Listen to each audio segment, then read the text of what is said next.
If you want to make a man obsessed with you, you must first become the kind of woman who is not obsessed with him. Or most people believe that obsession is created by giving more time, more affection, more attention.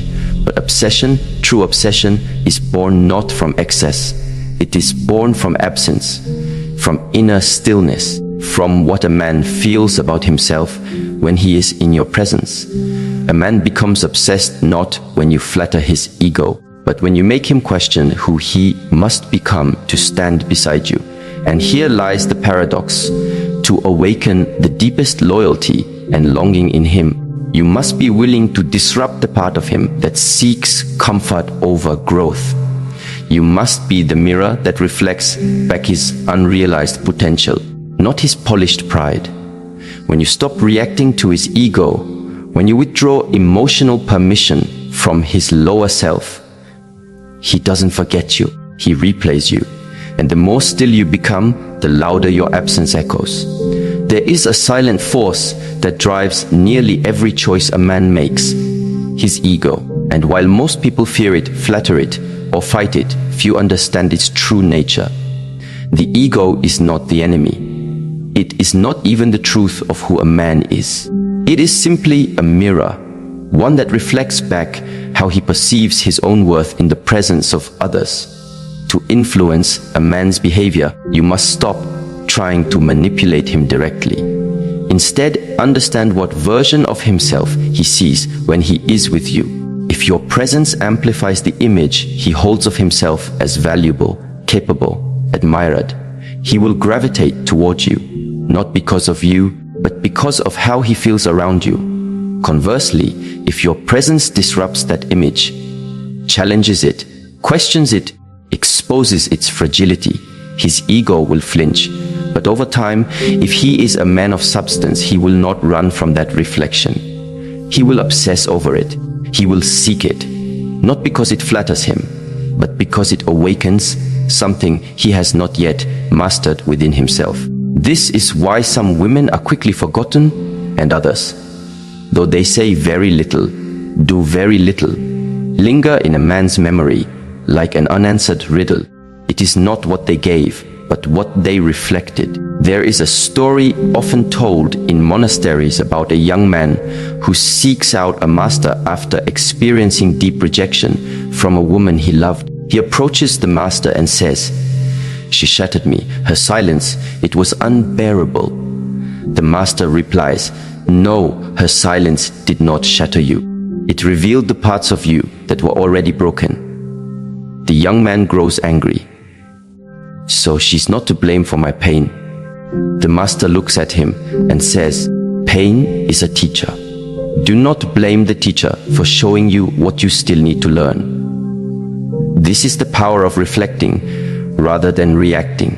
When you stop personalizing a man's ego, when you see it as a mirror, not a master, you gain incredible freedom. You stop overcompensating. You stop shrinking to avoid conflict.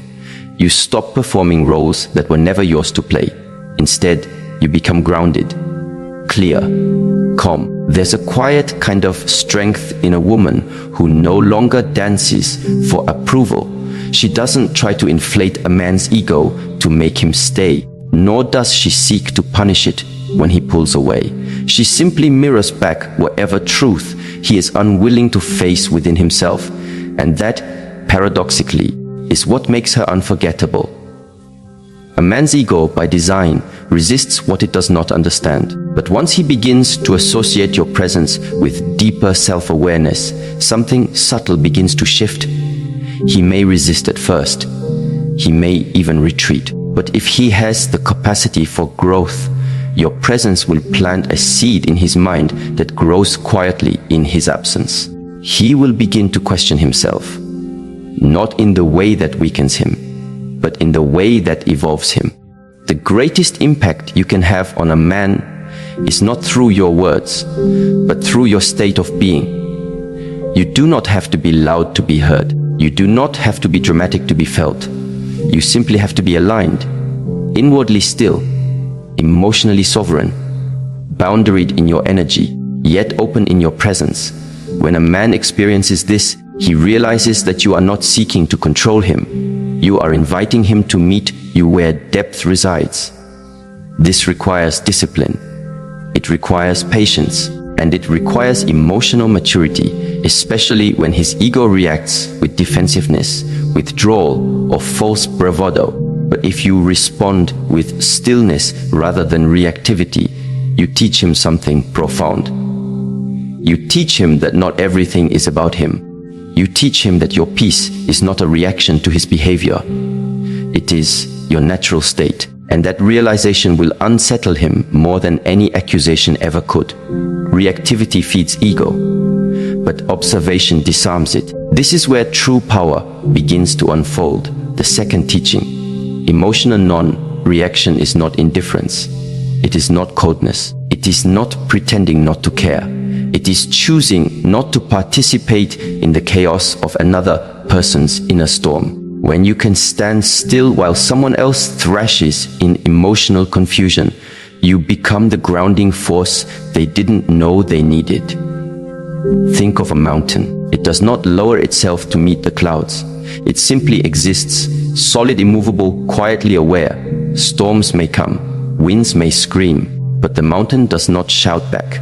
It does not chase the storm. It endures, and by its very endurance, it becomes the thing others lean on when the winds become too strong. There is deep seduction in stillness, not because it manipulates, but because it reveals. When a man throws his emotional energy outward, through anger, silence, or detachment, and you do not match it with your own emotional chaos, something remarkable happens. His energy returns to him.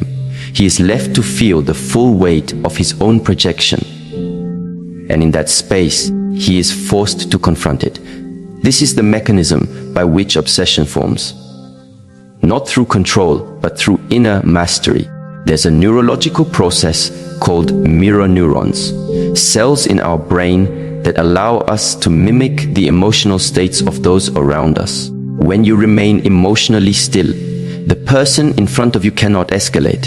His nervous system begins to cope, regulate with yours. This is not philosophy. This is science. You calm him not by saying, "calm down," but by embodying calmness.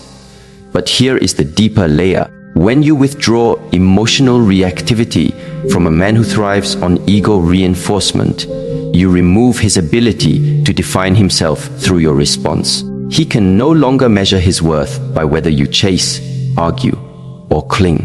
And in that absence, he begins to seek a new mirror, either from within himself or once again from you.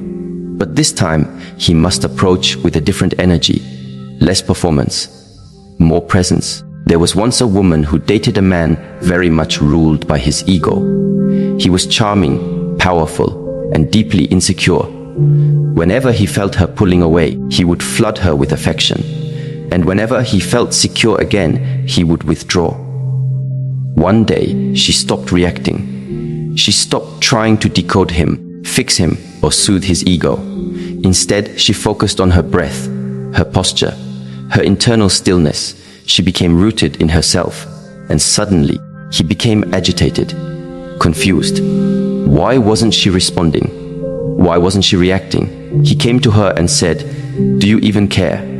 She looked at him gently and said, "I care deeply, but I no longer react from fear. I listen now to what your energy says more than your words." He stood in silence, stunned. For the first time, he felt seen.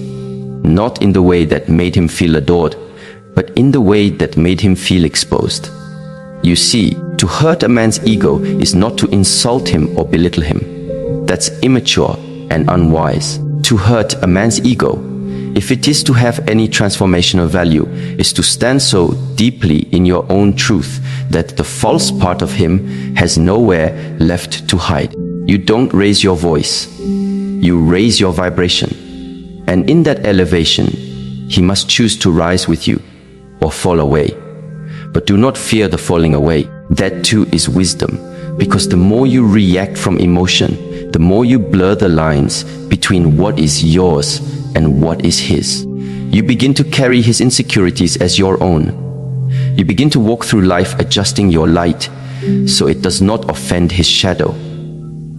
And this is not love. This is spiritual codependency. When you instead choose clarity over chaos, self-possession over performance, and silence over shouting, you reclaim a kind of power that cannot be taken, only recognized. There is an old Taoist phrase: when nothing is done, nothing is left undone. In relationship terms, this means when you stop trying to control how someone sees you or how they behave, you become free, and that freedom becomes your magnetism. A man who is truly meant for you will not need constant ego maintenance. He will not demand that you coddle his wounds at the expense of your own peace. Instead, he will be drawn to your stillness as a reminder of what is possible within himself. He will seek your presence not because it flatters him, but because it grounds him. And if he is not yet ready for that kind of growth, then your stillness will disturb him. But disturbance is not a bad thing. Many people awaken not through comfort, but through disruption. What happens when you withdraw emotional validation from a man's lower self? He will test you. He will poke at your boundaries. He will try to recreate the emotional drama that made him feel powerful in the past. But if you no longer feed that pattern, he will either evolve or he will exit. And both outcomes serve your path. Remember, love is not found in how much you bend. It is found in how deeply you are rooted. When the wind blows hardest, you will know you are growing when your calmness begins to unnerve those who once controlled you through chaos. This is not cruelty. This is clarity. And the man who learns to stand beside you without needing to dominate you, that is the man whose obsession will be rooted in respect, not possession. Let this be your practice, not to suppress emotion, but to master it, not to deny love, but to refine it, not to break a man down, but to rise so fully into your own presence that only the part of him worthy of you remains. And this is where the next teaching begins to unfold. In a world where attention is the new currency, understanding its role in the dynamics of desire becomes not only powerful, it becomes transformative. A man's ego does not feed primarily on love. It feeds on attention. It feeds on emotional response, on being seen, acknowledged, and validated. And when this attention is given without discernment, it loses its value. What is abundant rarely inspires obsession. It simply becomes part of the background noise of his life. But when your attention is withdrawn, not out of punishment, but out of self-honoring, you shift the very axis of the relationship dynamic. Attention is a form of energy. Where you place your attention, you place your life force. And when a man senses that your attention is no longer tethered to his behavior, he begins to experience a strange but deeply unsettling silence. Not a silence of sound, but of ego disconnection. That space, that absence, creates a vacuum. And the ego hates vacuums. It will rush to fill it with explanation, performance, or provocation. But if you have anchored yourself in emotional clarity, you will not rush to fill it with comfort. This is the moment when many women struggle. The impulse to explain, to fix, to reassure. It rises quickly, especially for those conditioned to keep peace through pleasing. But you must understand, in this moment, silence is not absence. It is instruction. It teaches him that your energy is not to be consumed mindlessly, that it is not on demand, that it is sacred. There's a story of a woman who once gave everything to her partner: time, praise, affection, devotion. He admired her, but never valued her. One day, she stopped over giving. She stopped explaining. She started simply being present in her own life. She began tending to her own soul instead of managing his emotions. And suddenly, he became attentive, curious, even restless. He said, "You feel far away." And she replied, "I am just no longer constantly arriving in your world. I am arriving in mine." Attention that is always given becomes invisible. but attention that is earned becomes a treasure. This is not about playing games, it is about restoring balance. When a man feels he has constant, unchecked access to your emotional energy, he may unconsciously devalue it, not because he is unkind, but because the human mind does not easily honor what it believes is permanent. In psychology, this is called hedonic adaptation, the tendency for people to return to a baseline level of contentment even after positive events. What was once exciting becomes familiar, and what is familiar becomes background noise. When you understand this, you stop over-explaining your worth. You stop rehearsing your value. Instead, you allow absence to do what presence could not. You allow silence to speak louder than your words. Men are not wired, biologically or emotionally, to pursue what they already believe they possess completely. When you remove the thrill of pursuit, when everything becomes known, predictable, instantly available, you eliminate the mechanism that triggers deep psychological attachment. Scarcity, when used with wisdom, breeds value. This is why obsession is often not about the person. It is about what they represent. If your attention becomes associated with emotional safety, inner challenge, and spiritual depth, it becomes more than desirable. It becomes necessary, and that necessity creates longing, not for what you do, but for who you are in his life. True feminine magnetism does not chase. It doesn't persuade. It doesn't prove. It simply invites, and then allows space for the man to choose his own alignment. And that space, that restraint, is what most profoundly influences him. Because it is in the absence of your energy that he meets the weight of his own disconnection. And if he has the capacity, he will begin to shift, not to win you back, but to become worthy of your presence again. A woman's attention, when wielded with awareness, is the most shaping force a man can encounter.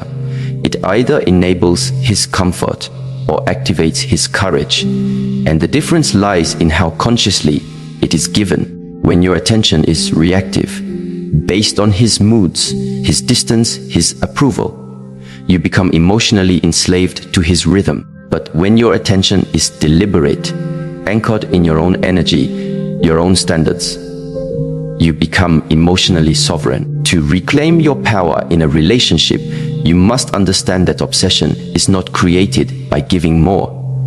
It is created by giving wisely. Not everything you feel needs to be shared.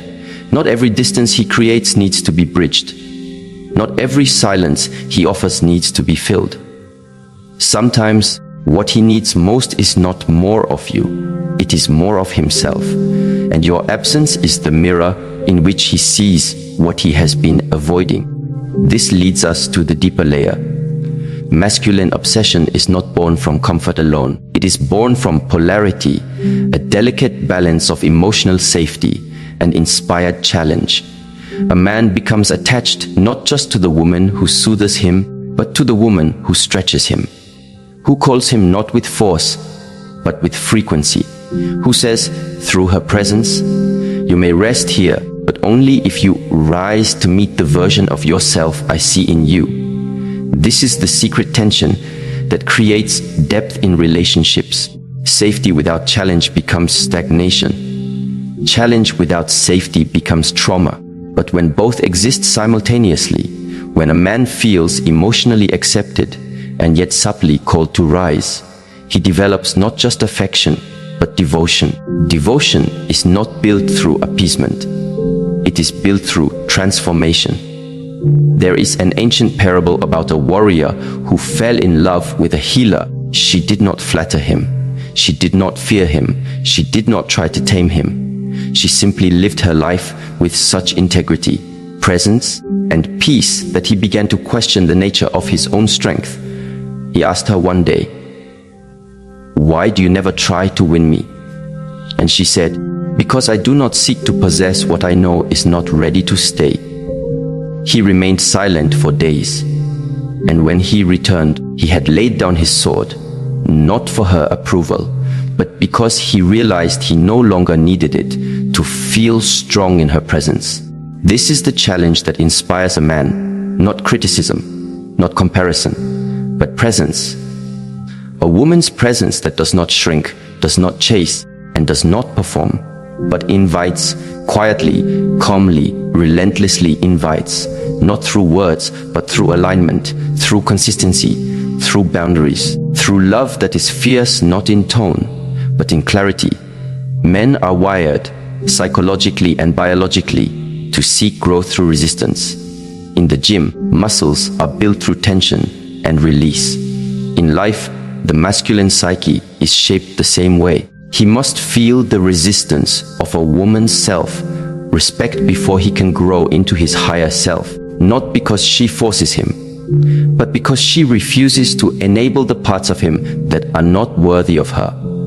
This is why your energy must be clear. When you give attention to his lower self, to the version of him that seeks validation without vulnerability, you reinforce stagnation. But when you remove that attention, not from anger, but from awareness, you create space for his higher self to emerge. And in that emergence, obsession begins, not because you manipulated it, but because you created conditions in which he could evolve, and then tied your availability to that evolution. Let this be your quiet power, to see a man not as he is, but as he could be, and to refuse to settle for less, not through demands, but through direction, not through noise, but through stillness, not through control, but through conviction. Obsession is not created when you become small to fit into his world. It is created when you become so deeply yourself that he realizes he must expand to meet you. A woman who embodies both challenge and warmth, who does not collapse under emotional pressure nor weaponize silence, becomes a source of intense psychological contrast. And contrast is what the brain remembers. It is what the soul returns to. It is what the heart obsesses over. To cultivate this kind of emotional presence, you must be willing to walk alone if necessary. You must be willing to disappoint a man's ego in service of his soul. You must be willing to say, I see you, but I also see the parts of you that you avoid, and I will not participate in their reinforcement. That kind of love, strong, clear, and unshakable, is rare. And because it is rare, it is unforgettable. This kind of presence cannot be faked. It cannot be copied. It must be cultivated through inner work, breath work, stillness, self-inquiry, and the willingness to observe your own patterns. You must become fluent in your emotional triggers, so you are no longer seduced into performing old roles just to feel loved. You must know when to lean in and when to lean back, when to speak and when to pause, when to give softness and when to hold stillness. This is the art of feminine mastery, not to control a man's heart, but to guide it gently into coherence with your own energy. And coherence requires contrast. Imagine standing in front of a mountain lake. On one side, there is turbulent wind and choppy waters. On the other side, still reflection. If you wish to see your own face, you do not look to the chaos. You look to the calm. A man is the same. When your emotional presence becomes still and deep, he begins to see himself more clearly. And when he sees not only who he is, but who he could be, that is when true attachment forms. Not all men are ready for this. Some are too attached to their distractions, too committed to their comfort. But the man who is, he will return again and again to the woman who helped him meet himself more deeply. The obsession is not with the woman alone. It is with the version of himself she reflects when she stands firmly in her center. And so, you must remember, it is not your job to make a man desire you. It is your task to become so whole within yourself that his desire becomes a by-product of your presence, not the source of your identity. The next truth will emerge from here, and it will not come through force. It will come through frequency, through the subtle, quiet, irresistible energy that says, this is who I am, this is what I offer, and this is where I stand. From there, the dance continues. Your energy walks into the room before your words ever arrive. It speaks a language more ancient than speech, more consistent than appearance, more powerful than logic. A man may forget what you say. He may even forget what you do. But he will never forget the way your energy made him feel about himself, about you, and about the space you co-created in silence. What you allow, you teach, but even more than that, what you embody, you instruct. If your energy communicates insecurity, he will relate to you through uncertainty. If your energy is rooted in emotional hunger, he will reflect that same hunger back to you, either by avoiding it or exploiting it. But if your energy radiates self-respect, inner stillness, and calm clarity, you become a mirror through which he learns a new emotional language, one built not on fear but on presence. This is not about pretending to be confident. That is simply ego in disguise. This is about becoming so inwardly aligned that your very presence becomes a boundary, not because it repels, but because it filters. Your calmness filters out chaos. Your stillness filters out instability. Your grace filters out games. And the man who is ready for that will not. And in that healing, your energy changes. Your presence changes. And the world begins to respond differently. People will treat you based on how your energy teaches them to. If you constantly forgive disrespect without requiring change, you teach them that your forgiveness is permission. If you constantly give more when they give less, you teach them that your love is conditional on your own self-neglect. But if you love with boundaries, if you give with awareness, if you speak with integrity, your energy becomes a force that reshapes the environment around you. Men, in particular, are sensitive to this. They may not articulate it, but they feel it. They feel when your energy is expansive or contracted. They feel when you are centered or scattered. They feel when your yes is rooted in desire or merely a survival mechanism to avoid abandonment. When your energy is clear, a man does not have to guess who you are. He simply feels it. And that feeling is what guides his behavior. You no longer have to teach him how to treat you with words. Your energy does the teaching. And so the question is never, why is he treating me this way? The real question is, what does my energy believe it deserves? From this awareness, the next path unfolds, and it unfolds not through explanation, but through elevation, through breath, stillness, and a quiet, unwavering decision to remember who you are, even when others forget. And as you return to that remembering, again and again, something powerful begins to shift, not just within you, but in everyone who enters your field. There is a kind of power that does not announce itself with words, nor rely on performance to make its presence known. It enters quietly, not to be seen, but to be felt. This power is stillness. In a world obsessed with doing, responding, reacting, and explaining, stillness is not just a refuge. It is a force. It is a deep, rooted strength that unsettles the uncentered, intrigues the emotionally hungry, and awakens those who are truly ready for depth. Especially in relationships, stillness is not passive. It is strategic, deliberate, and magnetic. Most people have never truly experienced the weight of their own silence. They fill space with noise because emptiness terrifies them. But in the absence of words, what rises is truth. And the truth is often difficult to sit with. This is why silence, when practiced with awareness, becomes one of the most effective forms of emotional clarity. It reveals who is listening, who is performing, who is uncomfortable, and who is aligned. In silence, you discover not only others, but yourself.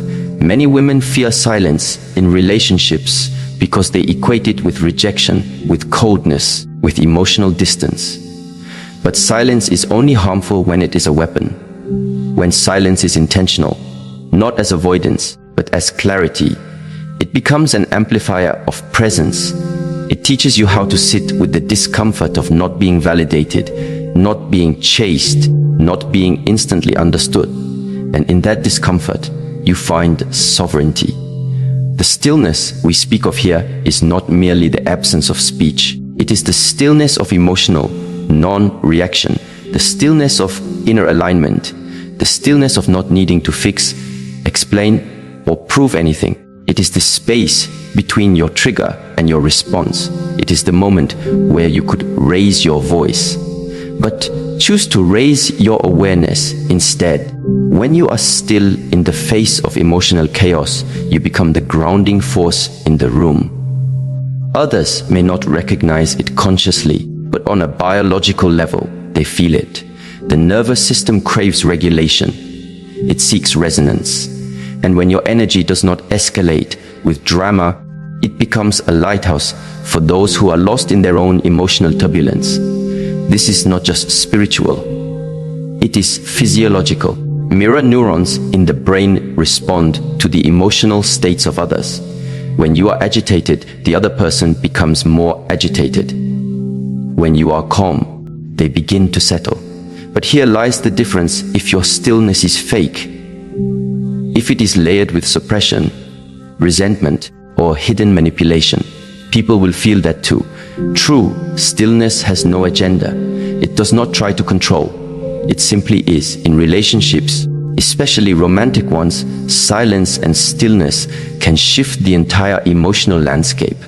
A woman who does not chase answers, who does not demand validation, who does not attempt to force emotional closeness, but instead allows space, breath, and reflection, communicates a message far louder than words. I do not need to be seen to know my worth. And this kind of presence is deeply disruptive to the male ego. When a man expects emotional drama and receives calm detachment, he is forced to confront himself. Not because you punished him, but because you did not react. You left him alone with the only voice he cannot escape, his own. That voice will do one of two things. It will seek escape, or it will seek growth. But both are revelations. Both reveal where he truly is within himself. There's a story of a woman who was constantly entangled in arguments with her partner. Every disagreement escalated. Words flew like daggers. Silence followed like a shadow. But one day, something shifted. She stopped engaging in the verbal warfare. Not out of defeat, but out of awareness. He expected a fight. She gave him presence. He expected accusations. She offered breath. When he raised his voice, she listened instead of defending. When he withdrew, she remained rooted instead of chasing. At first, he was confused, then frustrated. Then something remarkable happened. He softened. Without the stimulus of reactivity, he had to sit with the impact of his own energy. He had to meet himself. Stillness doesn't provoke change by force. It inspires it through reflection. This doesn't mean you tolerate abuse or disrespect. It means you choose your response from a place of power, not pain. You communicate through clarity, not chaos.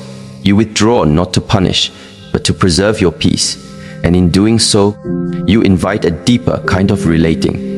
One where connection is not sustained by performance, but by resonance. Stillness as a strategy is not about withdrawal from connection. It is about withdrawal from misalignment. It is not about emotional withholding. It is about energetic refinement. You stop reacting to his every emotional shift. You stop adjusting your presence to his absence. You stop being the echo to his noise. Instead, you become the silence that asks, without words, what are you truly saying beneath all of this?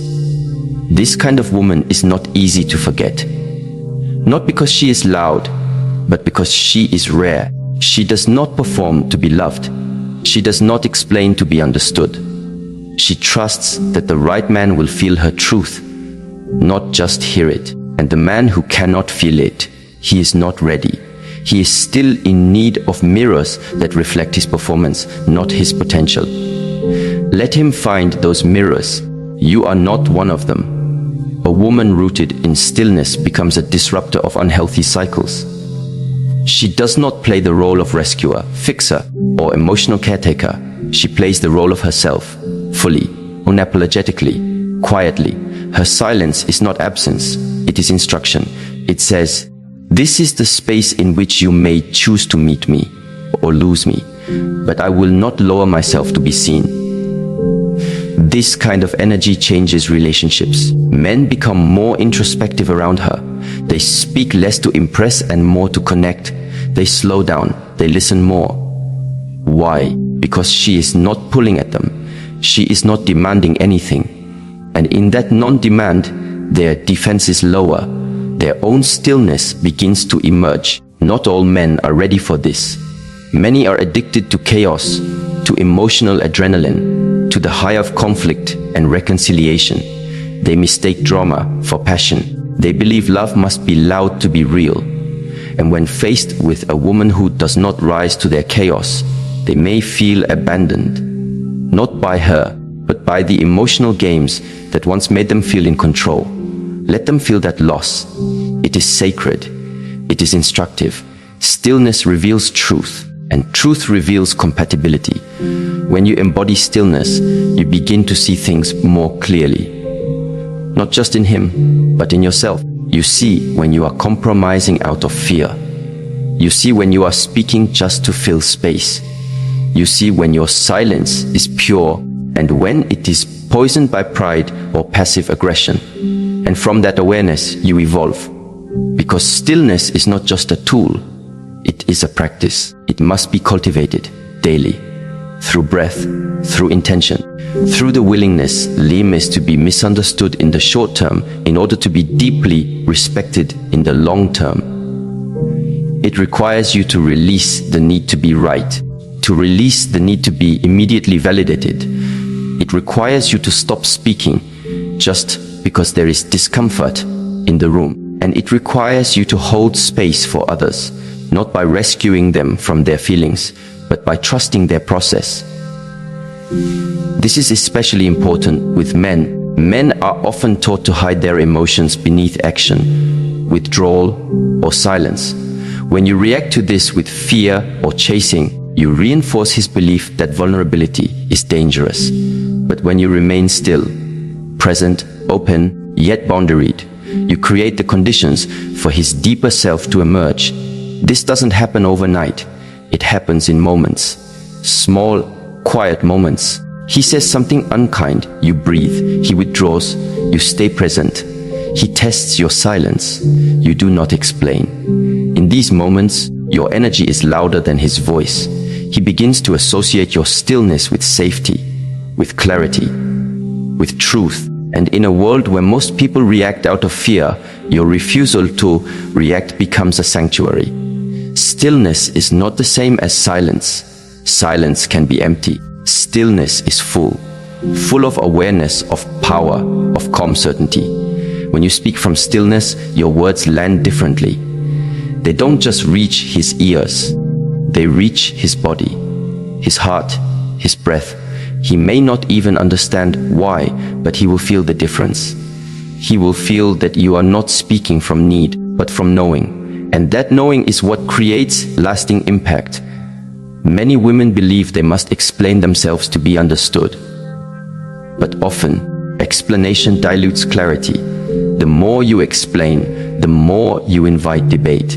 The more you justify, the more you give away your center. But when you say less, with calm, clear energy, you invite reflection instead of reaction. There's a quote, "Speak only if it improves upon the silence." And in relationships, this becomes sacred. Let your silence not be passive, but instructive. Let your stillness not be retreat, but return. Return to yourself, to your breath, to your truth. Over time, a man begins to realize something about you. He realizes that your silence is not the absence of love, it is the presence of boundaries. That your stillness is not distance, it is discernment. That your emotional restraint is not coldness, it is wisdom. And if he is ready, if he is truly ready, he will lean in.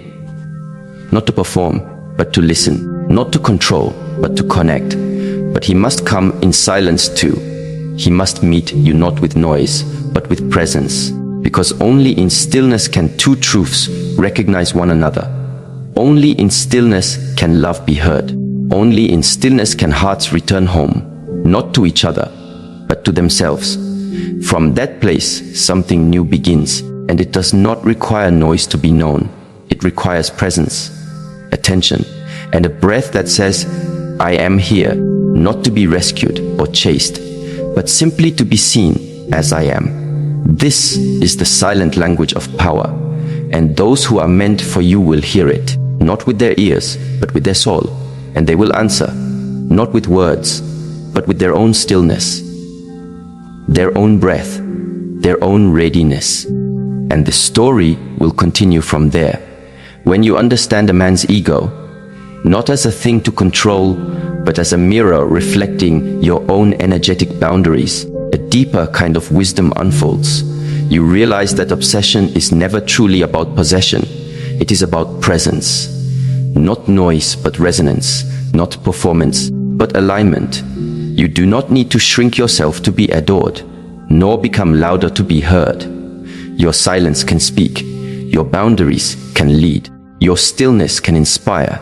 Your attention, when grounded in self-worth, becomes a sacred offering. Not a currency to be traded for affection, but a standard that teaches others how to rise into meaningful connection.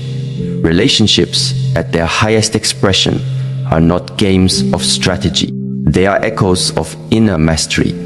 They reflect your level of emotional awareness, your willingness to be still in the storm, and your quiet devotion to what is true, no matter who stays, who goes, or who chooses to rise with you. From this place, obsession becomes reverence, and love, no longer frantic, becomes peace.